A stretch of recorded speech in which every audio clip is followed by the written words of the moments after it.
Assalomu alaykum aziz vatandoshlar.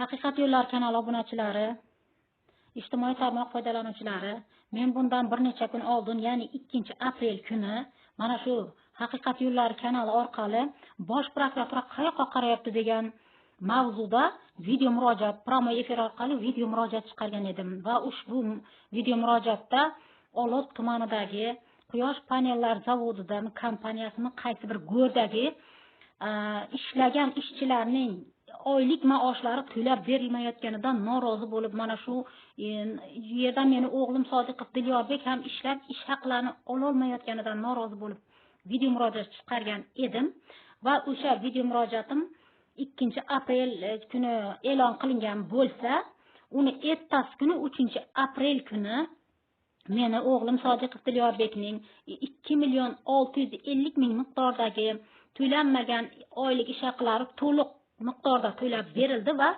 murojaatim ijobiy hal qilindi. Buni maqtanish uchun aytayotganim yo'q.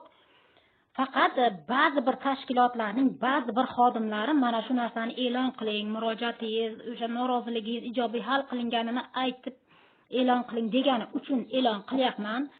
Ammo lekin biroq mana shu video murojaatim e'lon qilingandan keyin uni ertasi kuni meni uyimga 6 ta fuqaro kelib, mana shu mavzuda, mana shu temada, mana shu holatdan bular ham qattiq norozi ekanligini, ya'ni o'sha quyosh panellaridagi Bijal Solar kompaniyasida ishlagani va oylik ish haqlarini ololmayotgani, Olot tuman prokuraturasiga murojaat qilib borganida bularning murojaatlari yozma ravishda qabul qilib olinmagani, murojaat kerak emas, siz boravering, u yoq edi, bu yoq edi, sudga chiqadi, ovoragarchilik kerak emas degan vajlarni qilib, Olot tuman prokuraturasidan to'lqin degan xodim mana shunday holatlar qilganidan, bularni murojaatlarni yozma ravishda qabul qilib olmaganidan norozi bo'lib, men bilan kelib shaxsan uchrashdilar va kecha 4-aprel kuni men shaxsan o'zim o'sha fuqarolar bilan birgalikda borib, Olot tuman prokuraturasiga bularning yozma ravishdagi arizalarini topshirdik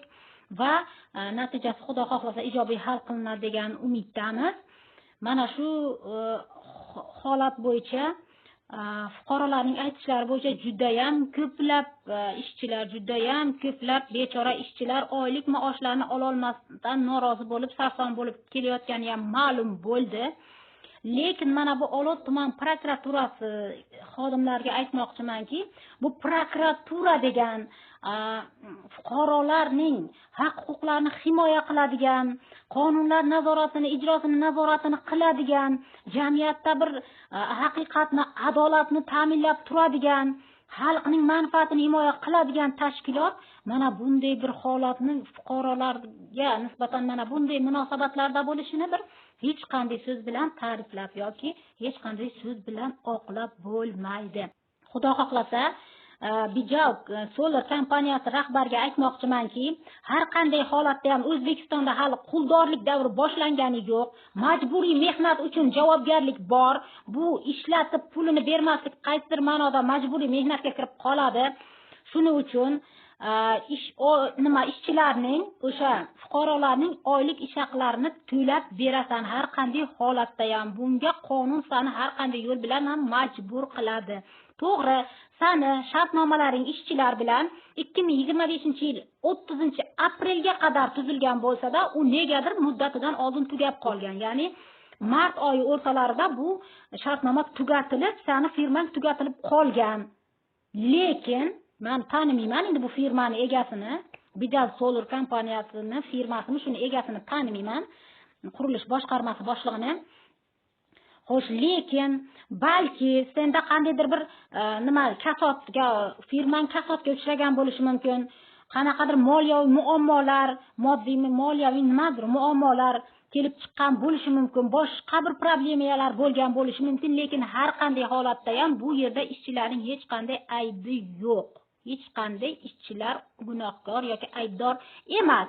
Sababi sen o'zing bilim, saviyang, o'zing tajribang yetmasligidan, balkim ish jarayonlarini to'g'ri tashkillashtirilmaganining oqibatidan kelib chiqqandir bu muammolar. Qanaqadir kasodga uchrashmi yoki qanaqadir bir moliyaviy boshqa bir tomondan bir muammolarga duch kelganmisan. degan nimadaman fikrdaman. Shu uchun ishchilarimizni mana shu Olot tumani xalqining ishchilarining oylik maoshlarini to'lab berasan degan umiddaman. Men masalan jamoatchi faol sifatida bunga kimdir oldima kelib mana shu masalada murojaat qilsa, jimgina qarab turadigan ahmoq emasman. Hamma salomat bo'lsin.